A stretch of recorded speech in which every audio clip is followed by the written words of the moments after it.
प्रिय विद्यार्थियों, सरस sunshine classes की विज्ञान की कक्षा में आपका स्वागत है। कक्षा 10 के सभी छात्र आज आपको प्रिज्म के बारे में बताएंगे। प्रिज्म क्या है? प्रिज्म एक ऐसा ठोस पारदर्शी माध्यम है जो दो परावर्तक पृष्ठों से ढका है। यहाँ पे आप देख रहे हैं ये ABC इस तरह की एक त्रिकोणाकार संरचना दिख रही है। वास्तव में ये प्रिज्म के सामने का फेस है। ये प्रिज्म के सामने का दृश्य है। तो एक परावर्तक पृष्ठ है AB और एक परावर्तक पृष्ठ है AC। लिख सकते हैं आप चाहो तो AB और AC, ये दोनों क्या है? परावर्तक पृष्ठ।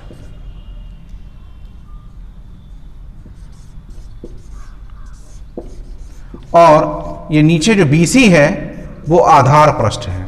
वो क्या है? आधार पृष्ठ। तो यहां पे अगर आप देखेंगे तो ये कोण यानी ABC, ACB और BAC ये सभी बराबर हैं, 60-60 डिग्री के कोण हैं। तो अच्छा, पहले तो हमने आपको पढ़ाया था आयताकार कांच के टुकड़े के बारे में, या ग्लास स्लैब जिसे कहते हैं, आयताकार कांच का गुटका। उसमें बताया था हमने, जब कोई प्रकाश किरण विरल माध्यम से सघन माध्यम की ओर आपतित होती है तो अभिलंब की ओर झुक जाती है। प्रिज्म भी क्या है? यह भी एक सघन पारदर्शी माध्यम है। और प्रिज्म के बाहर क्या है? विरल माध्यम में हवा है। तो ऐसे में जब कोई प्रकाश की किरण आएगी और प्रिज्म के अंदर प्रवेश करेगी तो क्या होगा? अभिलंब की ओर झुक जाएगी। यह है आपका एन डैश। ये क्या है? अभिलंब।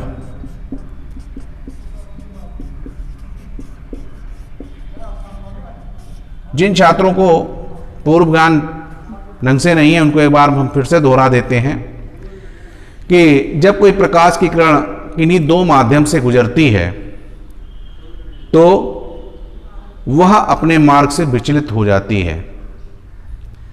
और यही स्थिति प्रिज्म के साथ है। प्रिज्म में क्या है कि जब कोई प्रकाश की आपतित किरण प्रिज्म के परावर्तक पृष्ठ पर पड़ती है तो वो अपने मार्ग से विचलित हो जाती है, क्योंकि प्रिज्म के बाहर का जो माध्यम है वो कैसा है? विरल है। और प्रिज्म कैसा है? सघन पारदर्शी माध्यम है।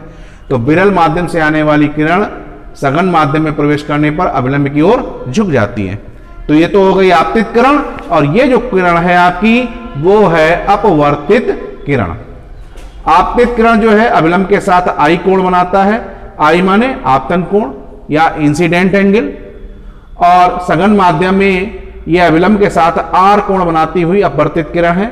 और आर का मतलब होता है अपवर्तन कोण।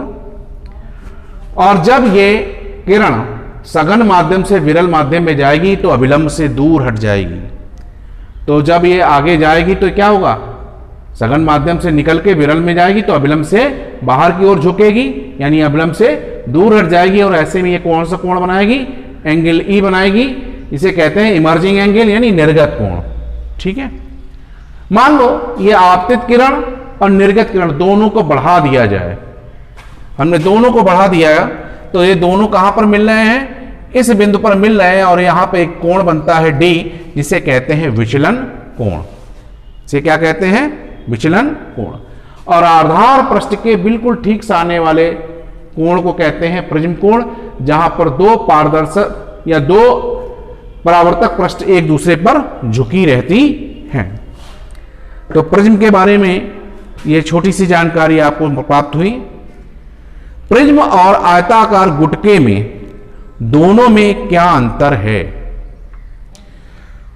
बहुत ही सरल और सीधा अंतर है कि जब प्रिज्म में प्रकाश की किरण जाती है तो आपतित किरण अपवर्तित होती है और बाद में निर्गत होती है, और जबकि गुटके में ऐसा नहीं होता है। ठीक है ना? तो ये बात बहुत स्पष्ट ढंग से समझ में आ गई होगी। अगर इससे संबंधित कोई भी दिक्कत हो, कोई भी जानकारी और चाहिए तो कमेंट बॉक्स में आप लिख सकते हैं अपने क्वेश्चन को।